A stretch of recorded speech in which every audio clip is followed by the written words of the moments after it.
In continuation when debate resumes. Senator Birmingham. Thanks, Mr President. I seek leave to make a statement regarding ministerial absences. Leave is granted. Thank you, and I thank the chamber. I advise the Senate that Senator Cormann will be absent from question time today, Tuesday 6 October 2020, due to budget arrangements. In Senator Cormann's absence, I will represent the Prime Minister, the Minister for Finance, the Minister for the Public Service, the Minister assisting the Prime Minister for the Public Service and Cabinet, the Minister for Population, Cities and Urban Infrastructure, the Treasurer, the Assistant Treasurer and the Minister for Housing. Senator Payne will also be absent from question time this week, Tuesday 6 to Thursday 8 October 2020, due to ministerial business overseas. In Senator Payne's absence, I will represent the Minister for Foreign Affairs and the Minister for International Development and the Pacific. Senator Ruston will represent the Minister for Women. Senator Cash will represent the Attorney-General and the Minister for Industrial Relations. Thank you, Senator Birmingham. Senator Sheldon.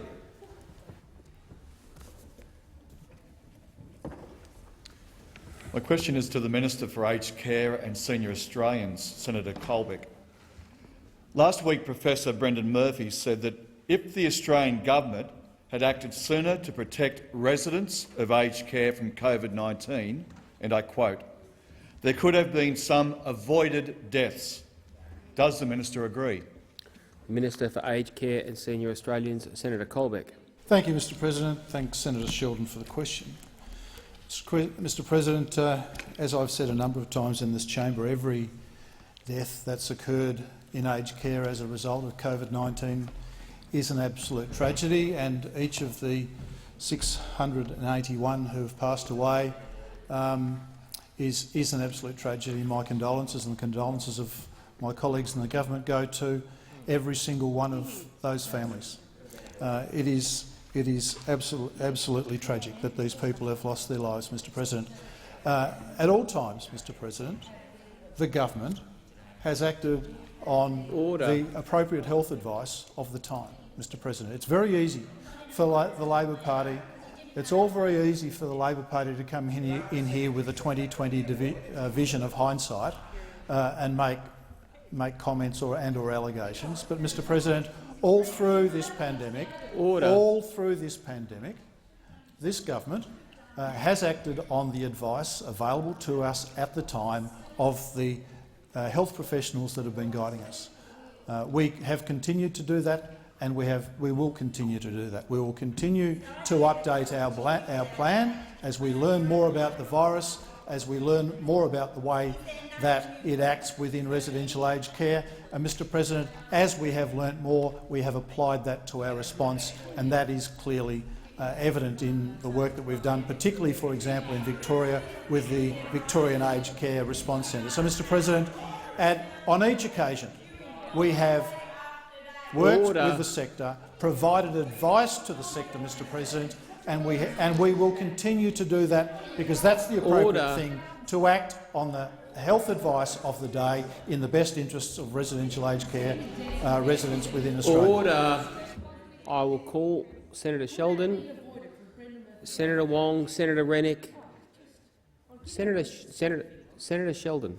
The Royal Commission's special report released last week confirmed, and I quote, there was not a COVID-19 plan devoted solely to aged care. How many of the 673 deaths in residential aged care could have been avoided if the minister had a plan? Senator Colbeck. Mr President, the government has maintained and continues to maintain that we do have a plan to deal with COVID-19 in residential aged care. And as I said in my answer to the primary question, as we've learnt more about this virus, we've continued to update that plan, and we will continue to do that, Mr President. We will continue to update our plan as we learn more about the virus, how it operates, and we will continue to communicate the learnings of management of COVID-19 in residential aged care to the aged care sector. We continue to do that. We have commissioned a number of reports into Dorothy Henderson Lodge and Newmarch, and we applied the learnings from those particular incidents to our approach to managing the virus in Victoria. And as we've learnt more, we continue to update the plan, and we will continue to do that, as we said in our response last week. Senator Sheldon, a final supplementary question. The Royal Commission also described insufficient supplies of PPE and infection control training as deplorable. How many of the 673 old Australians who died of COVID-19 in residential aged care would still be alive if the Morrison government had acted sooner? Senator Colbeck. Thank you, Mr President. Thank Senator Sheldon for the question. Mr President, all through the COVID-19 pandemic, the one thing that this government has made sure of is that any facility with a COVID-19 outbreak has had availability of PPE to appropriately deal with the virus. Mr President, Order. The Labor Party quite conveniently forget that as we entered this pandemic, there was a global shortage of PPE. Colbeck, please resume your seat. Senator Wong on a point of order. Point of order, direct relevance. Thank you, Mr President. The comment to which the minister refers, the deplorable comment, is a comment of the Royal Commission, not the Australian Labor Party. I'd ask him to address the Royal Commission's description of a PPE availability as deplorable. That is the question. Senator Wong, two matters. I was having trouble hearing Senator Colbeck's answer because there were interjections from both sides of the chamber. The minister was getting to the point of PPE as you rose to your feet. I'm going to let him continue that because I cannot instruct him how to answer a question, but I believe that is directly relevant to the question asked. Senator Colbeck, to continue. Thank you, Mr President. And it is actually a tragedy that not only do the Labor Party come into this place and misrepresent our comments, Senator Wong, but they misrepresent the comments. Senator Colbeck, please resume. Senator Wong on order. Senator Wong on a point of order. Is deliberately avoiding the question, Mr President. I ask the minister to return to the question. It is not directly relevant to speak about the Labor Party. He is being asked about his Royal Commission's comments, deplorable comments. Senator Birmingham on the point of order. Mr President, Senator Wong had begun her interjections on Senator Colbeck before he had even started speaking in response to that question, before he had even said a single additional word, Mr President. And so, Mr President, in your previous ruling you did acknowledge it was hard to hear in the chamber, and if Senator Wong wants the senator or the minister to be able to address the question, then a little silence from them to do so would be appropriate. Interjections are always disorderly. I remind all senators of that. The senator is being directly relevant if he is talking about PPE, but he has not yet concluded a point before both interjections and a point of order was raised. I need to hear him make this point before I can make any ruling on direct relevance. Senator Colbeck. Thank you, Mr President. As I was about to say, the Labor Party actually even misrepresent what the Royal Commission said. Because what the Royal Commission said was that the practice of aged care providers in withholding PPE was deplorable. It made no comment about what we said or did, Mr President. We at all times made sure that aged care providers had adequate supplies of PPE if they had a COVID-19 outbreak. Time for the answer has expired. Order on my left. Order. Senator Watt. Senator Watt, when I call you to order, the rule is to count to 10. Senator Wong. Senator Rennick. My question is to the Minister for Employment, Skills, Small and Family Business, Senator Cash. As we rebuild the Australian economy from the impacts of COVID-19, how is the Morrison government's plan for jobs ensuring we support our skilled workforce by investing in training and apprenticeships in this year's budget? The Minister for Employment, Skills, Small and Family Business. Order. I'll call the minister. Senator Cash. Thank you, Mr President, and I thank Senator Rennick for his question. And Mr President, tonight the government will unveil one of the most significant budgets in modern history. This federal budget, as the Prime Minister and the Treasurer have said, is all about jobs. This federal budget is all about helping those who are out of work get into work and helping those who are in a job stay in a job.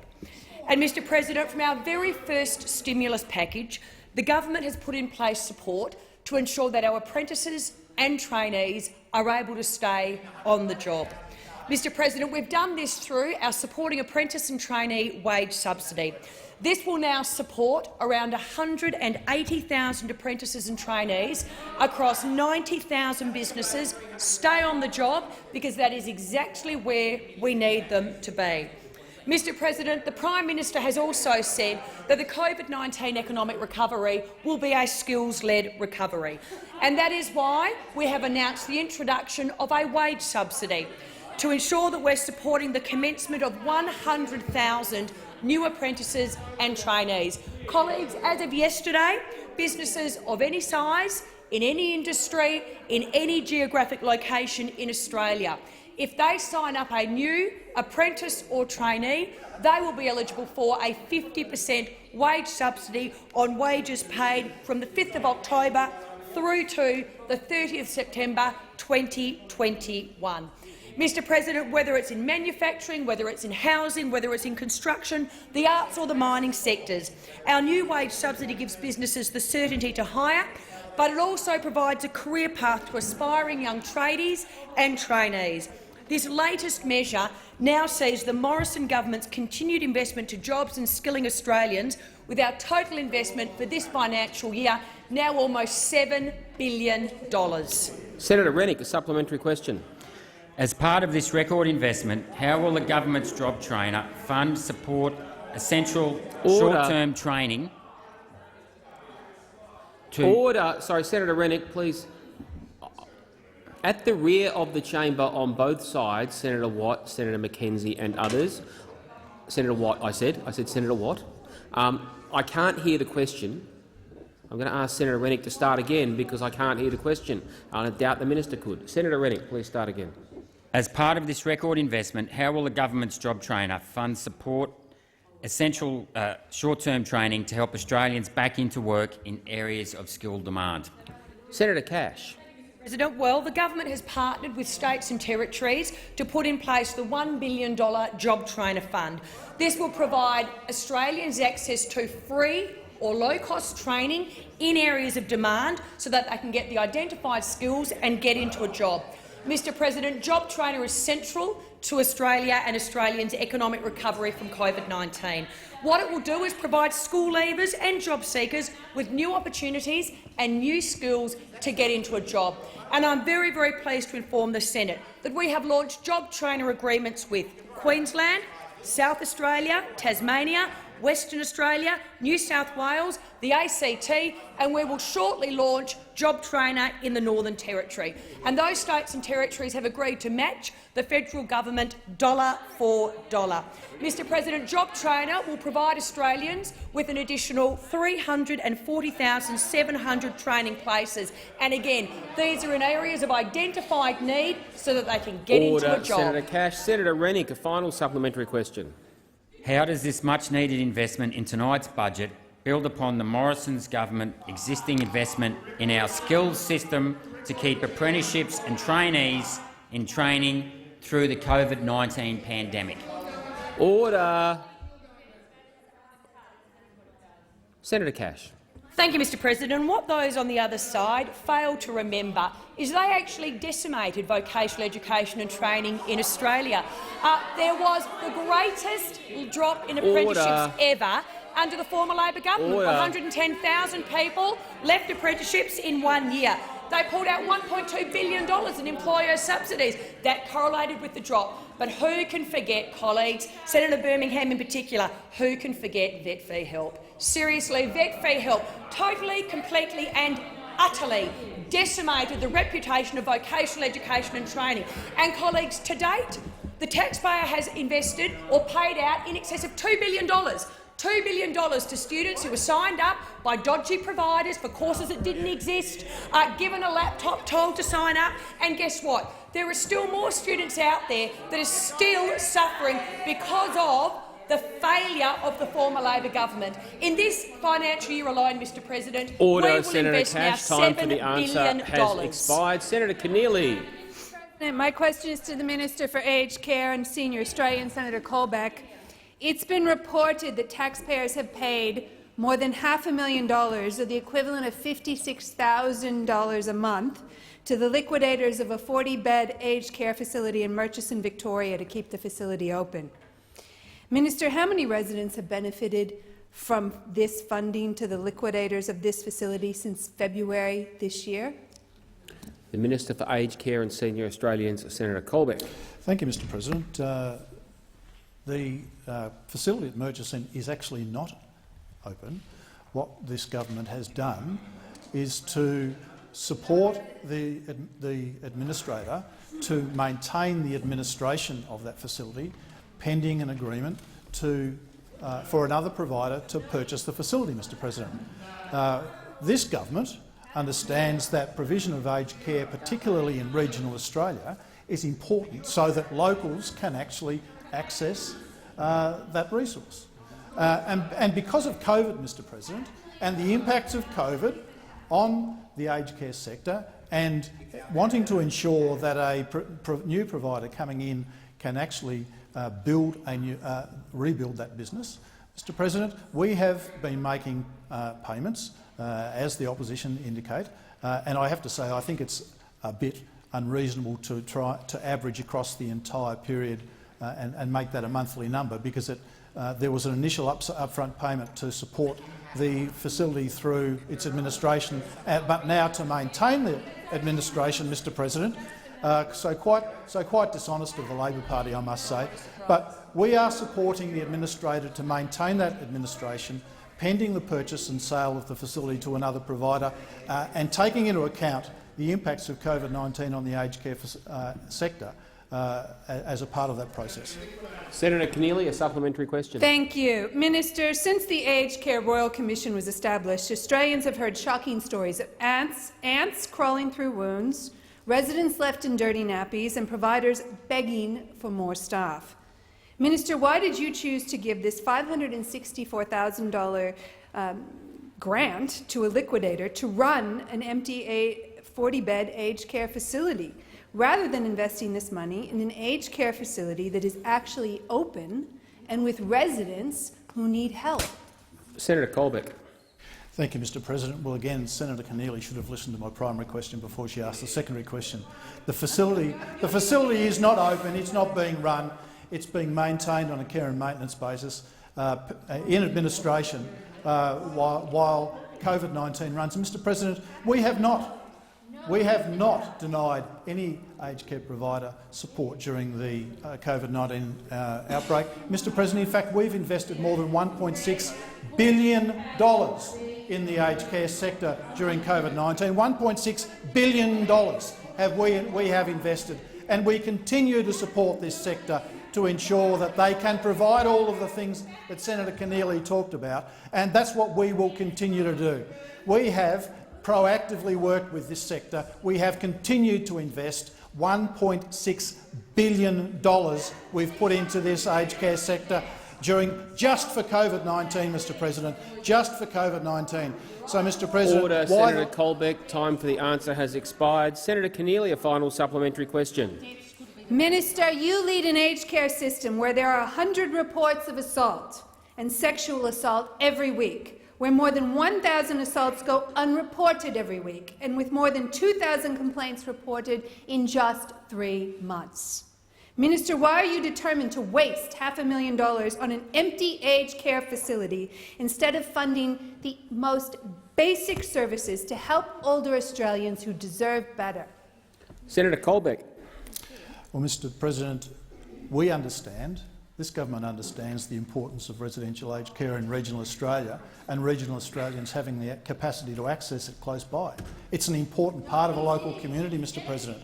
And so as that facility is taken over when it will be a major employer in that town, and we in this government are looking to see the growth of jobs after the COVID-19 pandemic. It will be an important facility in that local community, Mr President, and we continue to reform the aged care sector to make it better. That's why we called the Royal Commission, Mr President. That's why we called the Royal Commission, to ensure that we have a forensic review of the entire aged care sector, Mr President, and that we can actually make it better. And that's why we continue with the reforms that we have been undertaking while the Royal Commission continues, Mr President. And that's what we will continue to do. We will continue to act in everybody's interest, not just sectoral interests like the Labor Party. Order.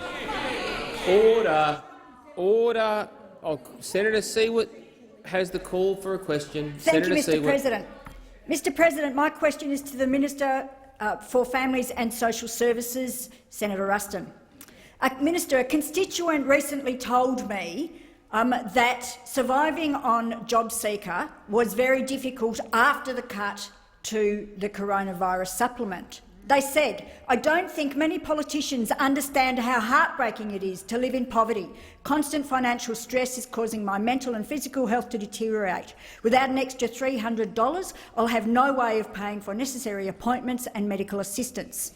Minister, if the government is funding tax cuts for millionaires, then why aren't you funding a permanent increase to the JobSeeker payment so that people aren't living in poverty? Why are you prioritising millionaires over the millions of Australians who are unemployed and underemployed? Minister for Families and Social Services, Senator Ruston. Thank you very much, Mr President, and thank you, Senator Siewert, for your question. Well, clearly, one of the things that this government has done right back in March, when we realised that the coronavirus pandemic was going to have a significant impact on Australians, and particularly Australians who find themselves out of work. And it was for that reason that we put in place the $550 supplement to support people, because we recognised, first of all, that there were no jobs out there, and secondly, that people were sent home, and basically we shut Australia down for 2 months.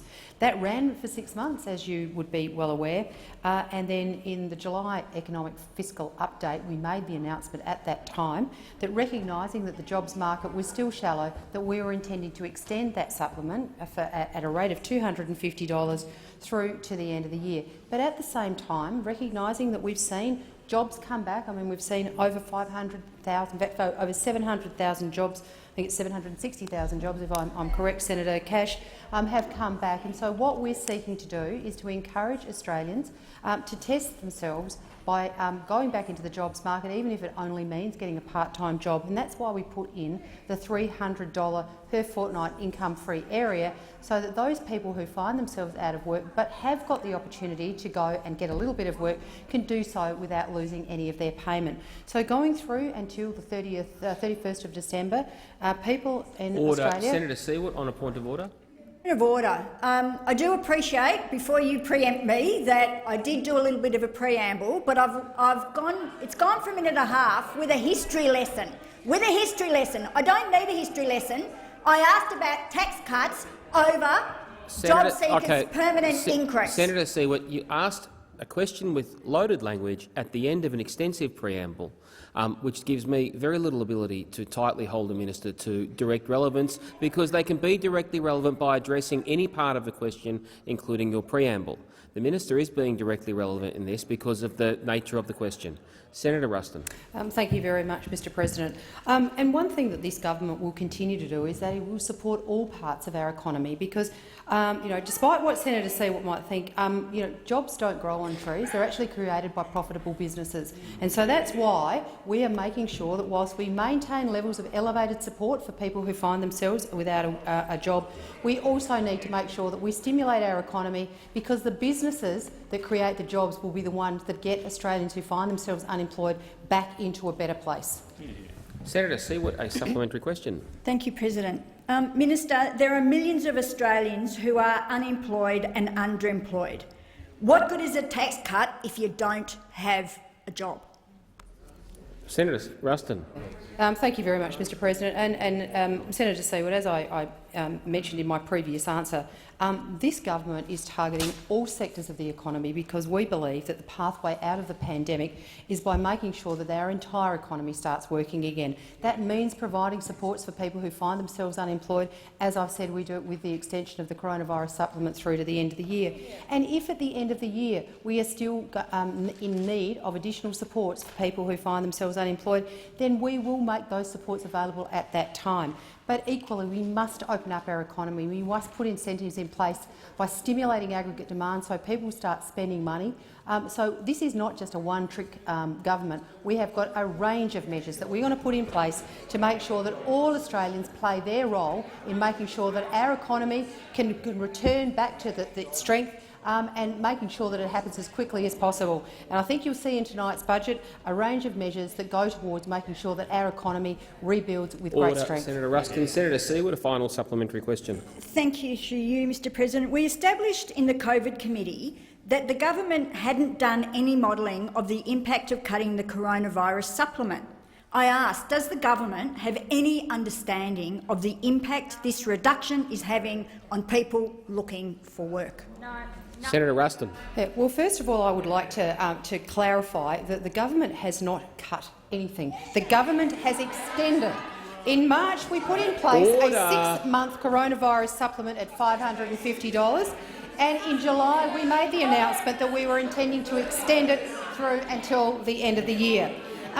Governments don't model individual measures, they model things in total. And tonight, the next big lot of economic modelling will be available for all to see because it will be the budget tonight. The last lot of economic modelling that was available to all Australians was through the July Economic Fiscal Update. So I would say to you, Senator Siewert, the government is absolutely committed to supporting Australians who find themselves in a tough situation. We're absolutely committed to make sure that we continue to provide elevated levels of support to people who find themselves unemployed. But to characterise the extension of a payment as a cut is completely and utterly misleading. Order. Order. Senator Askew. Thank you, Mr President. My question is also to the Minister for Families and Social Services, Senator Ruston. How is the Morrison government ensuring those escaping domestic and family violence situations have a safe place to go to and seek support? The Minister for Families and Social Services, Senator Ruston. Thank you very much, Mr President, and thank you very much, Senator Askew, for the question, because I was really pleased last week to be able to make an announcement in conjunction with the Assistant Minister for Community Housing, Homelessness and Community Services, Luke Howarth, an announcement in relation to the $60 million Safe Places initiative. An absolute priority of this government is making sure that we keep all Australians safe and secure. And it is particularly important that when women make the very brave decision to escape domestic violence, that they have a safe place to go. So last week we announced the awarding of 40 projects across the country, which will create 700 new beds for women and children who are escaping domestic violence. Over a 12-month period, these new safe places will support 6,000 women and children who've had to leave their homes as a result of domestic violence. This will account for both new and refurbished accommodations, which will provide them with a safe place to live and a safe place to sleep, but also, most importantly, to be able to access the domestic and family violence services that these women need, so that we can wrap around them in a coordinated way, so that hopefully we can help them through what must be an extraordinarily difficult time. In selecting the projects, we've worked with the state and territory governments around Australia, and I thank them all for the extraordinary amount of work and support that they have afforded us as we've gone through this very detailed process. We made self-contained accommodation an absolute priority, because that's the feedback that we got from the sector about what women and their children want when they have to start rebuilding their lives. It was great to be able to announce the project in my home state of South Australia, alongside Anglicare and Nunga Minamana, the Indigenous family domestic violence provider in South Australia. And I look very much forward to seeing all of these projects completed over the next 18 months to support women escaping domestic violence. Senator Askew, a supplementary question. Thank you.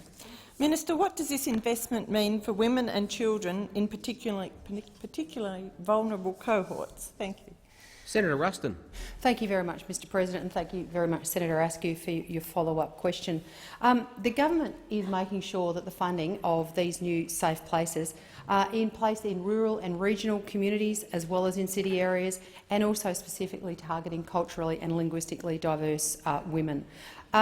From Rockhampton to Shepparton, from the Illawarra to the outer skirts of Perth, about 50% of the projects that we will be funding in this project will support women in rural and regional and remote areas who, in the past have tended to have very limited options in terms of access of this kind of service.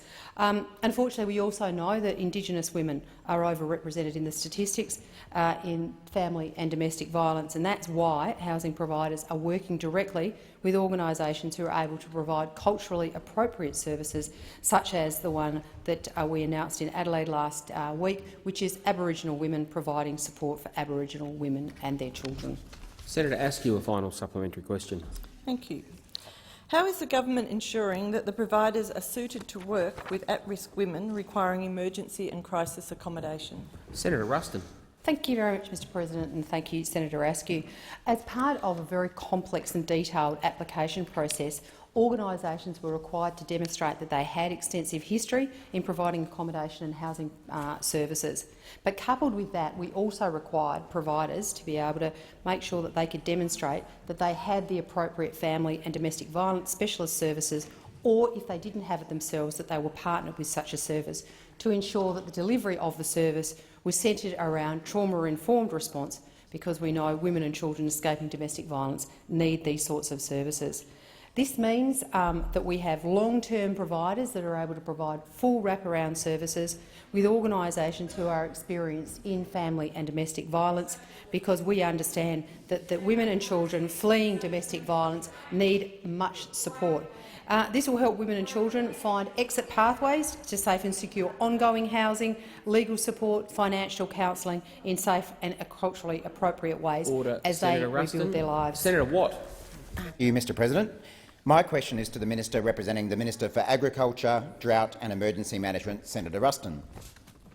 Right now, in the lead-up to the next bushfire season, the Bega community is crowdfunding to build proper toilets at their showground in case they need to evacuate their community again.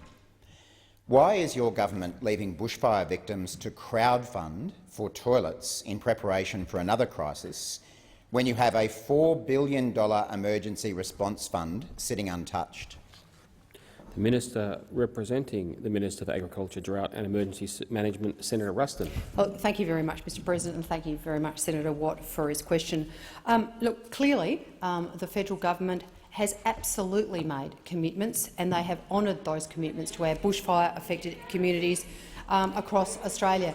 And clearly, as we work our way through this COVID pandemic, I want to make sure that all Australians who are living in bushfire-affected areas understand we have not forgotten the bushfire-affected areas, just like we have not forgotten our drought-affected areas. But as part of the announcements that have been made in relation to the support that this government has made to bushfire-affected areas, as you would be well aware, Senator Watt, the $2 billion that was made available, of which I understand $1.2 million has gone out the door. It has been spent. It has been allocated, and in addition to that, there was a further $650 million. Senator Watt, on a point of order. On relevance, Mr President, my question was about the $4 billion emergency response fund, which has been unspent, not a single dollar spent. I've allowed you to remind the Minister of the question. I'm listening carefully. She has 1:07 remaining. Order. It's not an opportunity for others to answer on behalf of the Minister. The Minister can answer. Thank Senator Watt and Senator Molan. Senator Ruston. Thank you very much, Mr President. Well, Senator Watt, I'm more than happy to take on notice the allegations that you're making around some fund that hasn't been spent at all. However, what I would like to say to you, Senator Watt, is that $1.8 billion is rolling into communities and supporting individuals, and has already gone out the door supporting bushfire-impacted communities. That's in addition to a number of other measures, small business measures that have been put in place, courtesy of programs that have been operated by Minister Cash, and to assist them, including things like in my home state, where funding has been made available for the bushfires because of the smoke taint that impacted on the grape growers. But I mean, Senate, the amount of money that has been provided by the federal government in support of our bushfire-affected communities continues to be made available to them as they go through the very difficult task of rebuilding, and we have absolutely not shirked our responsibility to make that money available. The money is going out the door. Senator Watt, a supplementary question. Thank you, Mr President.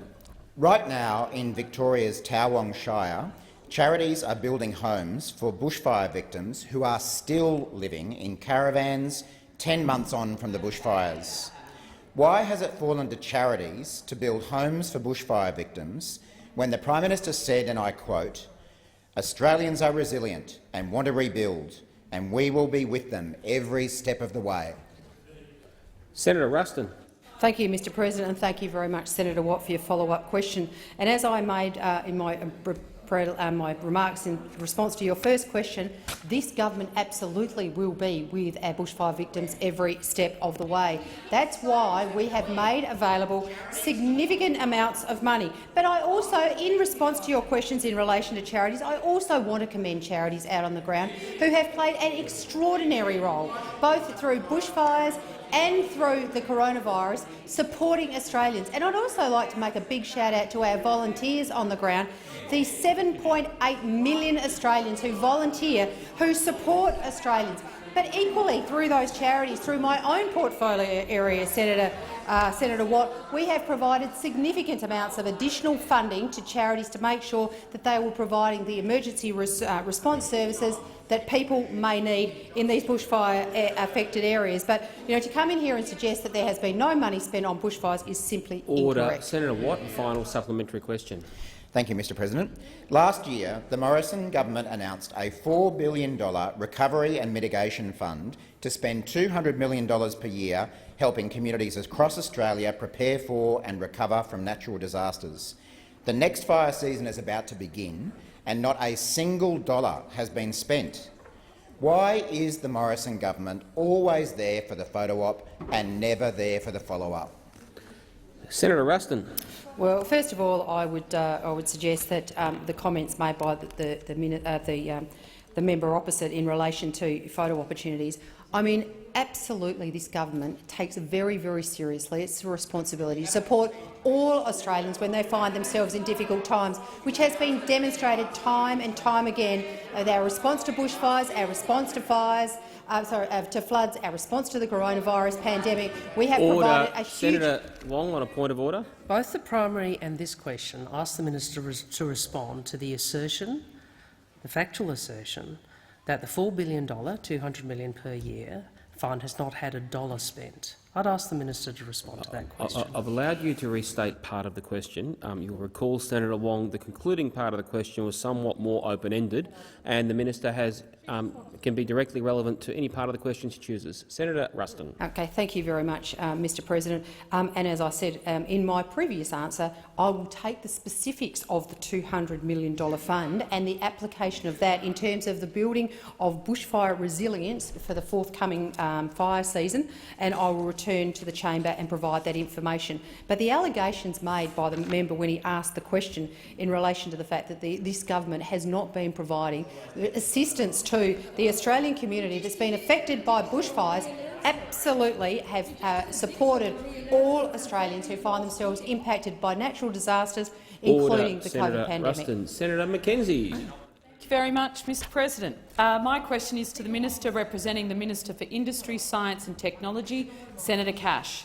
Last Thursday, the Prime Minister addressed the National Press Club on the Liberal Nationals government's modern manufacturing strategy for the future of— Order on both sides of the chamber there. Senator McKenzie, please recommence the question. Recommence the question. Thank you, Mr President.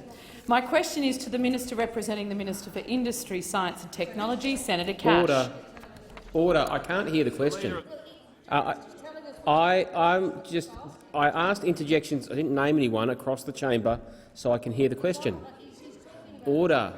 Senator Wong, please. Senator McKenzie, third time lucky. Third time lucky, Mr President. My question is to the Minister representing the Minister for Industry, Science and Technology, Senator Cash. Last Thursday, the Prime Minister addressed the National Press Club on the Liberal and Nationals government's modern manufacturing strategy for the future of manufacturing in Australia and acknowledged the particular importance of manufacturing to regional economies. As Leader of the Nationals in the Senate, I strongly welcome a regional— Do we want to try it again? Please. I got to. You can recommence from your reference to as Leader of the Nationals in the Senate, Senator Mackenzie, but I am going to say that I'll get Senator Mackenzie to start from the top again if there continue to be interjections. Senator Mackenzie. From the top, Mr. President. No, from your reference to yourself as Leader of the Nationals, I was quite comfortable with. Cashy, are you ready? Okay. I strongly welcome a regional focus of the plan, particularly given the accessibility of rural and regional Australia to essential manufacturing inputs such as critical minerals and agricultural food and fibre. Can the minister inform the Senate on how the strategy contributes to our plan for jobs in our manufacturing industry, including in rural and regional Australia? The Minister representing the Minister for Industry, Science and Technology, Senator Cash. Thank you, Mr. President, and I thank Senator Mackenzie for her question, and I do acknowledge the commitment that she does have to rural and regional Australia, and in fact we all do in the coalition government. Mr. President, the $1.5 billion modern manufacturing strategy to be announced in tonight's budget will deliver for regional businesses and communities. Mr. President, around 30% of Australia's manufacturing businesses are located in regional areas. In fact, Senator Mackenzie, they employ close to 300,000 people. And in fact, in regional towns throughout Australia, manufacturing businesses, Mr. President, are often the largest employer. They source their inputs locally, which means that they support other local businesses, including our primary producers. And that is why our manufacturing strategy is just so important for regional Australia. Mr. President, it is a key part of our JobMaker plan, and it will harness Australia's manufacturing capability to drive our economic recovery and, of course, our future resilience. Mr. President, as we chart the road to recovery through COVID-19, the manufacturing strategy will create jobs that will last for the future, especially, Senator Mackenzie, in regional Australia. The strategy itself recognises that we must play to our strengths. We have to target sectors that allow us to achieve scale and generate future growth. And that's why we're focusing our efforts on 6 new national manufacturing priorities: resources, technology and critical mineral processing, food and beverage, medical products, recycling and clean energy, defence and space. And, Mr. President, as Senator Mackenzie would know, many of these sectors are firmly based in regional Australia. The manufacturing strategy will put in place incentives to grow these sectors and support more resilient regional economies. Senator Mackenzie, a supplementary question. Thank you, Mr. President. Creating a competitive business environment is the first component of the Liberal and National government's strong manufacturing plan. Can the minister please outline how the strategy will deliver to overcome competitive challenges faced by businesses in rural and regional Australia so that opportunities for competitive advantage and value-adding can be created? Senator Cash. Well, Mr. President, we know that post-COVID many people are now expressing an interest in moving to the regions, and many businesses are seeing the value in establishing their operations in regional communities. Many of our regional universities already have a very deep and practical research ties with their local economies and with the local businesses, as does our premier scientific agency, the CSIRO. Mr. President, these businesses, they're uniquely placed to provide the expertise to drive innovation, support commercialisation and facilitate business-to-business collaboration that will drive the necessary scale. And, Mr. President, again, as Senator Mackenzie knows, regional Australia has a strong track record of exporting our unprocessed resources and food. The plan that we have is about enabling the value add, and the best place to do that is right where the products are actually produced.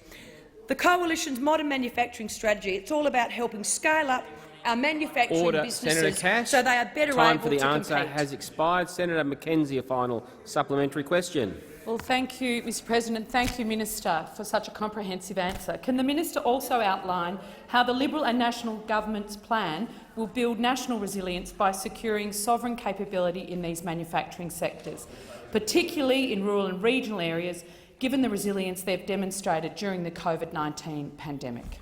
Senator Cash. Well, Mr. President, the resilience shown by our manufacturers, and in particular in regional Australia during COVID-19, has been essential to support our COVID-19 health response. There have been some remarkable stories of which we're all aware. But Medcon, This was our only manufacturer of surgical masks at the commencement of the COVID-19 pandemic. It's a family business and they're based in Shepparton. Their machines were invented by the company founder 30 years ago. With the government's backing, they will now produce more than 59 million masks by December. They're employing 25 more people and they're providing vital supplies to our national medical stockpile. And importantly, they've now increased our national capacity long-term. And that is exactly the type of example we're aiming to build with our $1.5 billion modern manufacturing strategy. Senator Lambie. Thank you, Mr President. My question is for the Minister representing the Attorney-General. Last Wednesday night, approximately 8 o'clock, about 8 hours after I announced I wouldn't be supporting the government's higher education bill, veteran serving members and their families were given a slap down by the government that announced that Dr Bernadette Boss is to serve as the Interim National Commissioner for Defence and Veteran Suicide Prevention. Dr Boss served for 7 years as a legal officer in the Australian Army. She saw operational service in East Timor and Christmas Island. In separate meetings with both the Minister for Defence and the Minister for Finance, I was assured in no uncertain terms that the Interim Commissioner would not be a current or former military serving member in any way, shape or form. How on earth can that commitment be reconciled with the fact that the Interim Commissioner is actually a senior-ranking brigadier? The Minister representing the Attorney-General, Senator Cash. Thank you, Mr President, and I thank Senator Lambie for the question. And Senator Lambie, as you'd be aware, and certainly as the Attorney-General and the Prime Minister have made clear on a number of occasions, reducing lives lost to suicide is a priority for the Australian government. And Senator Lambie, like you, all members in this chamber recognise that the death of any Australian Defence Force member or veteran is beyond tragic for the family and is deeply felt by the entire community. Preventing suicide amongst ADF personnel and within our veteran community is a critical priority for the Australian government. And Senator Lambie, you are correct. On the 30th of September 2020, the Attorney-General did announce the appointment of Dr Bernadette Boss, CSC, as the Interim National Commissioner. Dr Boss has served as a magistrate and coroner in the Australian Capital Territory Magistrates Court. She also holds a PhD from the University of Sydney, and she's practised as a barrister in Australia and in the United Kingdom, primarily in the area of family law, criminal law, administrative law and human rights law. In terms of her credentials, Senator Lambie, Dr Boss also served in various command and staff roles in the ADF, primarily as a reservist. She also worked in the healthcare system as a nurse. And Senator Lambie, it is a position of the Attorney-General and the government that Dr Boss's experience makes her well-placed to engage with families, friends and communities affected by the loss of a loved one to suicide. Order. Dr Boss will undertake the role of National Commissioner until legislation formally establishing the position has been enacted. Senator Lambie, a supplementary question.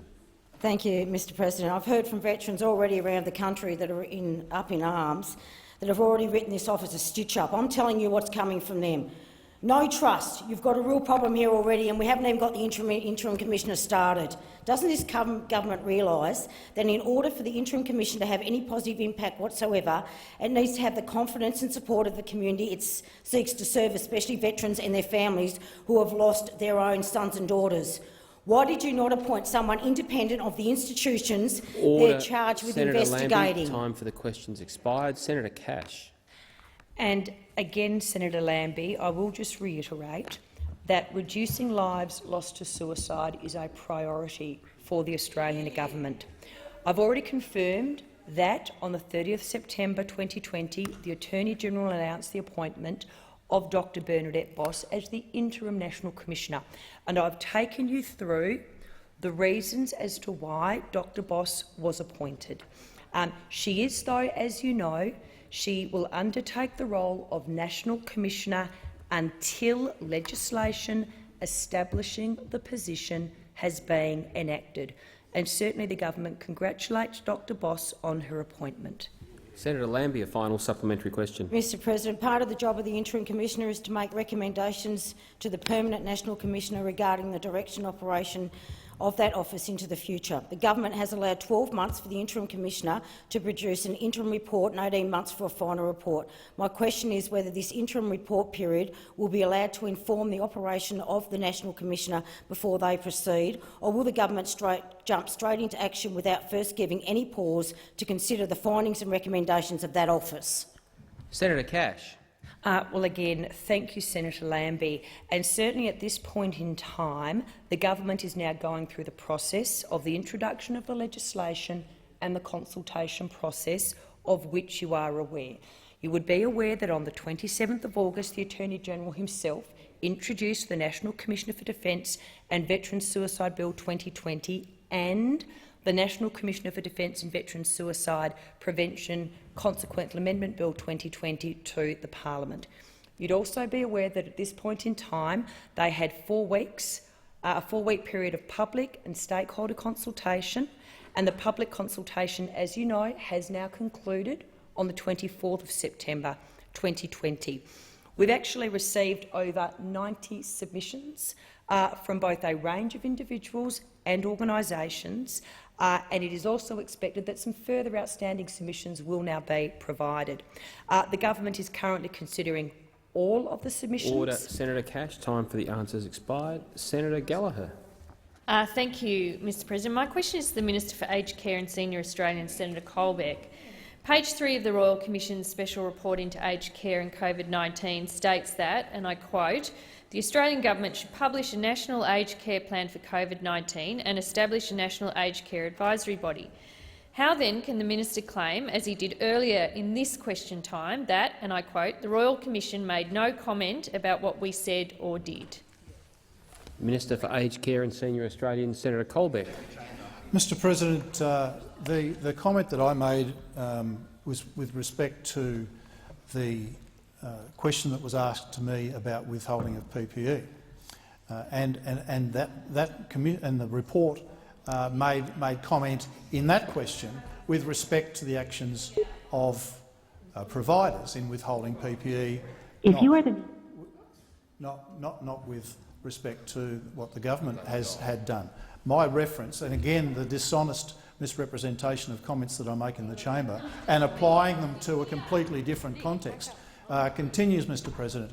I was directly answering and being directly relevant to a question that I was asked with respect to the provision of PPE, and in the context of the question with respect to PPE, the comment of the Royal Commission was related directly to the actions of providers in withholding PPE from staff. And I agree with the Royal Commission, Mr President, that it was deplorable if that's exactly what happened, Mr President. So, with respect to other elements of the Royal Commission's report, we have said that we don't agree with the Royal Commission with respect to the plan. We've always maintained that we have a plan in place that we will continue to update as we learn more about the virus, how it operates and how we should engage with the residential aged care sector. And we will continue to do that, Mr President.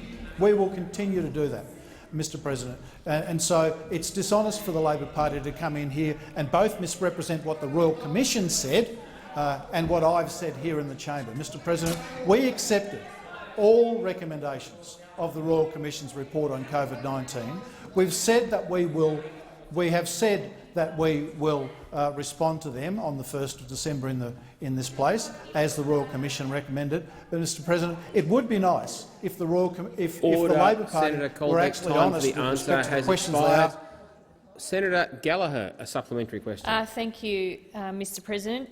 Minister, earlier in question time you said the Royal Commission made no comment about what we said or did. Page 4 of the Royal Commission's special report states that, and I quote, "There was not a COVID-19 plan devoted solely to aged care." Was the minister intentionally misleading the Senate, or has he not read the special report?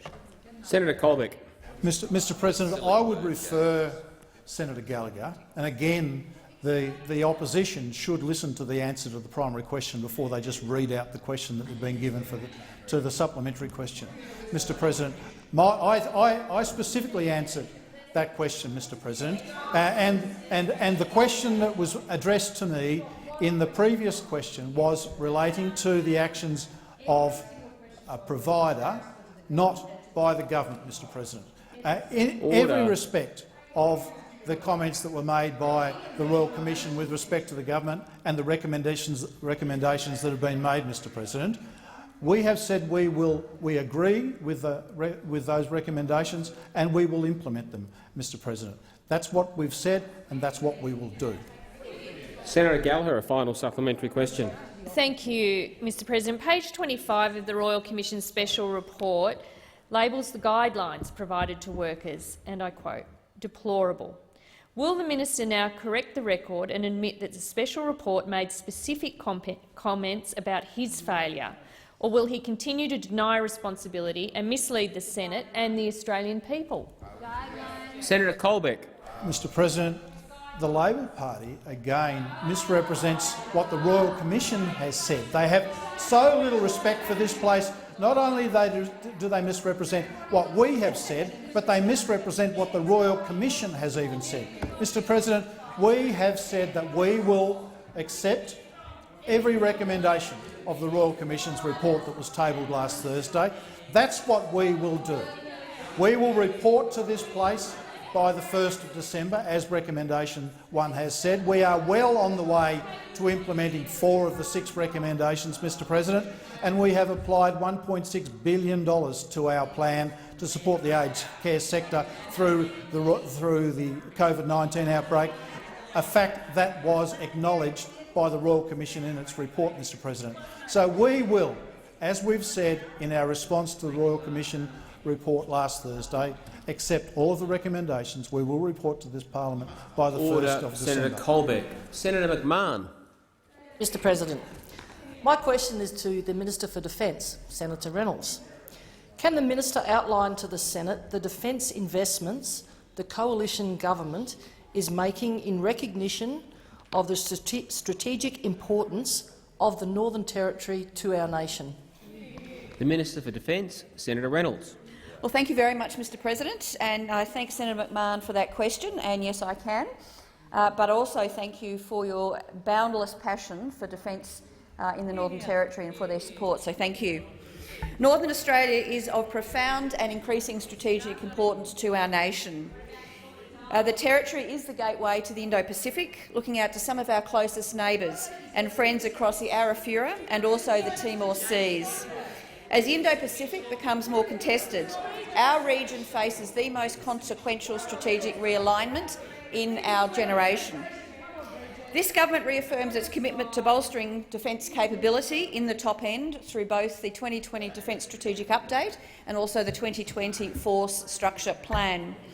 The Territory has played a key role in supporting more recent initiatives, including the US Force Posture initiatives, and next year marks the 10th anniversary of the Marine Rotation Force and these initiatives. The US FPI provides the ADF with improved training opportunities, closer interoperability with US forces, and also supports US engagement in the Indo-Pacific. I witnessed this cooperation firsthand when I visited Mount Bundy last month with Senator McMahon and also the US Ambassador Culverhouse to observe exercise Coolangatta. Observing this high-end live-fire exercise demonstrated once again the great interoperability between our forces and the clear benefit to both our nations. The fact that the rotation went ahead at all, despite COVID-19, is a great testament to the ADF's ability to be agile and also for our ability to work with the United States forces.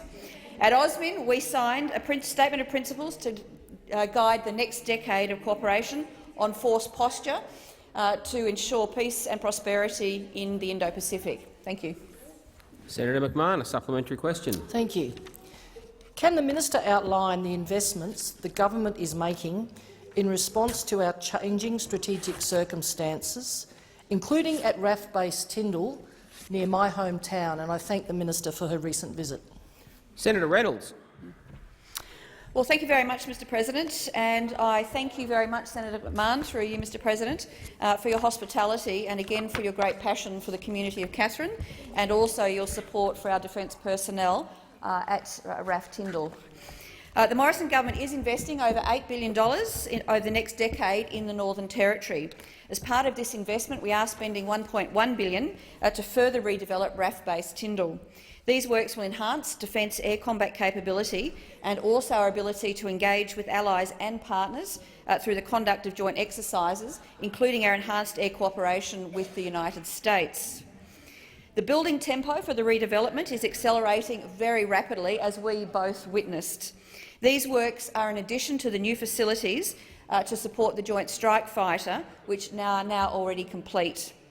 Just last month, I had, with Senator McMahon, the great privilege of turning the first sod for this $1.1 billion additional development. Order. And this Senator will develop Reynolds. 350 Time jobs for the answer locally. has expired. Senator McMahon, a final supplementary question. Thank you. Can the minister advise the Senate how the government is maximising opportunities for Northern Territory businesses and workers to deliver jobs through these significant investments? Senator Reynolds. Well, thank you very much, Mr President. And at the heart of our $8 billion investment in the Northern Territory is our nation's security. But wonderfully, it is also providing significant new job opportunities, at least for the next decade to come in the Northern Territory. And this government has provided industry with significant long-term pipelines of investment.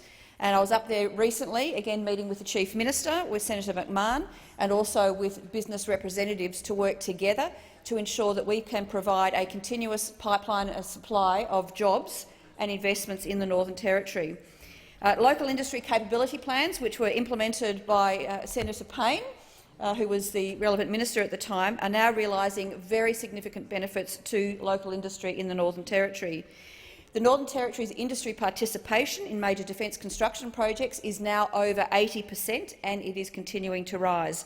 Hundreds of local jobs and millions of dollars are now flowing into local businesses, and again, this will continue for many, many years to come. The answer has expired. Senator Birmingham. Thanks, Mr President. I ask that further questions be placed on the notice paper.